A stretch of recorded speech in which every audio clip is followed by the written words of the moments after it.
Talvez você tenha feito constantemente estas perguntas. Onde posso encontrar refúgio num mundo cheio de conflitos? Ou, como e onde posso encontrar força para vencer nesse mundo que oferece tantas derrotas? Acompanhe agora com o pastor Edson Bruno mais um programa Encontro com a Palavra.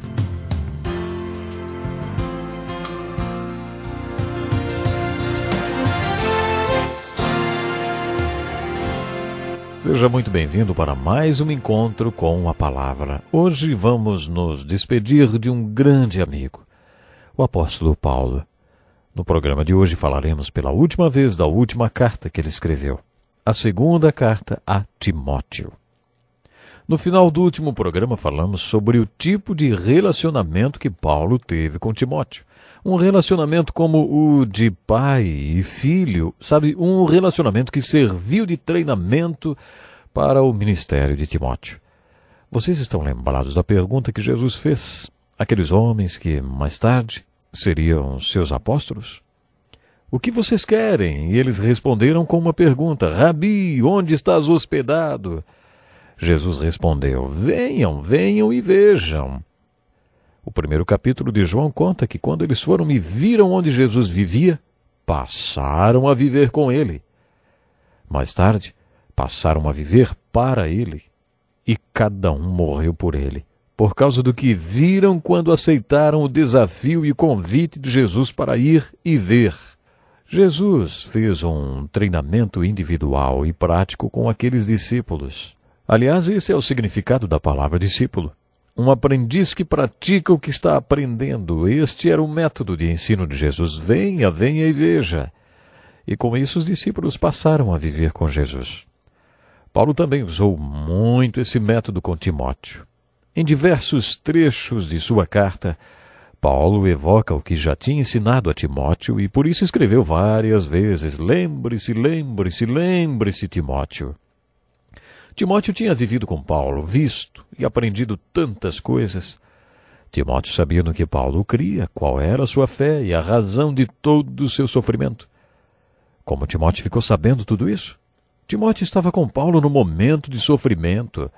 Já comentei com você que, quando Paulo foi apedrejado e deixado como morto em Listra, Timóteo estava com ele.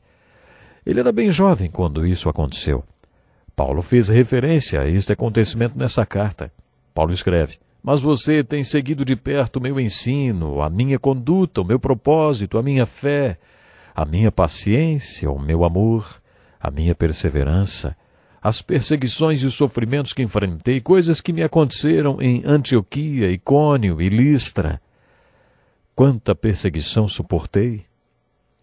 Como é que Timóteo sabia de tudo isso? Ele presenciou tudo. E Paulo o amava como a um filho. Você tem seguido de perto a minha paciência. Nós não imaginamos que Paulo fosse uma pessoa paciente. Ele era muito enérgico e parece que às vezes ele passava por cima das pessoas. Por exemplo, ele não levou João Marcos em sua segunda viagem porque, no meio da primeira viagem, quando começou a perseguição, João Marcos resolveu dar meia volta e retornar para casa. Mas suas últimas palavras para Timóteo foram: traga Marcos com você, porque ele me é útil para o ministério. Parece que Barnabé teve paciência para treinar João Marcos. Caso contrário, ele jamais teria se tornado num ministro tão útil, conforme Paulo citou. Com João Marcos lá atrás, há tantos anos, Paulo não tinha sido paciente, e Timóteo sabia disso, porque ele tinha vivido e trabalhado com Paulo. A paciência de Paulo era fruto do Espírito. Não fazia parte das suas qualidades naturais. Paulo continuou escrevendo coisas do tipo: permaneça nas coisas que aprendeu e das quais tem convicção, pois você sabe de quem o aprendeu. As últimas palavras de Paulo para Timóteo servem como um desafio. Timóteo, e agora? O que você vai fazer com tudo que já sabe? Esse é o grande desafio que encontramos em toda a Bíblia. O saber e o conhecer são muito enfatizados em nossa cultura. Uma pessoa com alto grau de conhecimento é muito valorizada. Mas na Bíblia o saber não é tão valorizado quanto o que a pessoa faz com aquilo que sabe. Outra coisa, na Bíblia, o fator responsabilidade não está associado à idade, mas sim ao quanto você conhece. Somos responsabilizados pelo que sabemos. Timóteo recebeu um ótimo treinamento bíblico e espiritual porque sua mãe, sua avó e Paulo o tinham educado à luz das Escrituras. É claro que ele tinha muito conhecimento e também experiência. Por isso, as últimas palavras de Paulo para ele foram: continue naquilo que você aprendeu, Timóteo. Você já sabe tanta coisa. E agora? O que você vai fazer com tudo que já sabe? Continue naquilo que você aprendeu e foi ensinado. E à medida que Paulo fala sobre a responsabilidade diante de tudo que ele sabia, ele exorta Timóteo: pregue a palavra. Assim escreve o pastor Dick Woodward. Quando eu estava no seminário lutando com meus estudos, eu recebi uma carta do meu pai. Meu pai era um homem que só tinha o 1º grau, mas era muito temente a Deus e conhecia a palavra. Nesta carta, meu pai me escreveu: eu não sou a pessoa qualificada para combater todos os argumentos de sua última carta. Na verdade, não sou uma pessoa preparada para dar conselhos a ninguém, mas, mesmo assim, eu vou aconselhar você. O que vou lhe escrever agora é a mesma coisa que um velho pastor escreveu a um jovem pastor 2000 anos atrás. O pai do pastor Dick Woodward escreveu e grifou as palavras: pregue a palavra. Pregue a palavra de Deus, porque assim você vai ser uma bênção. Assim você vai contemplar a bênção que virá. É a palavra de Deus que vai transformar os corações dos homens. É a palavra de Deus que trará novo nascimento. É a palavra de Deus que vai alimentar e nutrir os nascidos de novo. O conselho foi muito importante, foi muito bom. E foi o mesmo conselho que Paulo deu ao jovem pastor Timóteo. Hoje, quando olho para trás e penso em tantas vidas que foram transformadas depois de terem ouvido a pregação da palavra e terem professado a fé em Cristo, adoro e louvo a Deus. Timóteo era filho na fé de Paulo, e por isso Paulo, como seu pai espiritual, exortou Timóteo: Timóteo, pregue a palavra, porque toda a Escritura foi dada por Deus através do processo de inspiração, e por isso ela é valiosa para nós. As Escrituras são um poder vivo, uma força que pode gerar o novo nascimento e também fazer as pessoas crescerem na fé. Esta é uma das razões da existência do Encontro com a Palavra, o nosso programa. Não pretendo que você se torne especialista nos livros da Bíblia, nem estou tentando passar simples informações. O meu objetivo, através deste programa, é que você entre na Palavra de Deus e que a Palavra de Deus entre em você. Desde que iniciamos esse programa, temos visto pessoas se converterem e milagres acontecerem. Coisas lindas acontecem quando as pessoas entram na Palavra de Deus e a Palavra de Deus entra nas pessoas. Os que já nasceram de novo são nutridos e edificados e recebem encorajamento quando leem a Palavra de Deus. Seus passos são confirmados dentro da vontade e da obra de Deus. A Palavra de Deus confirma a vontade de Deus em nossas vidas. Coisas maravilhosas acontecem quando as pessoas entram na Palavra de Deus e a Palavra de Deus entra em seus corações. Por isso o encontro com a Palavra foi criado. Estudiosos acreditam que quando Timóteo recebeu esta carta, Paulo já tinha sido executado. Paulo insistiu com Timóteo para que ele tentasse ir vê-lo antes do inverno. É possível que Paulo tenha sido executado no verão, muito antes do que esperava. Timóteo não chegou lá a tempo, o que torna essas palavras de Paulo ainda mais impressionantes. Paulo escreveu assim: eu já estou sendo derramado como uma oferta de bebida. Está próximo o tempo da minha partida.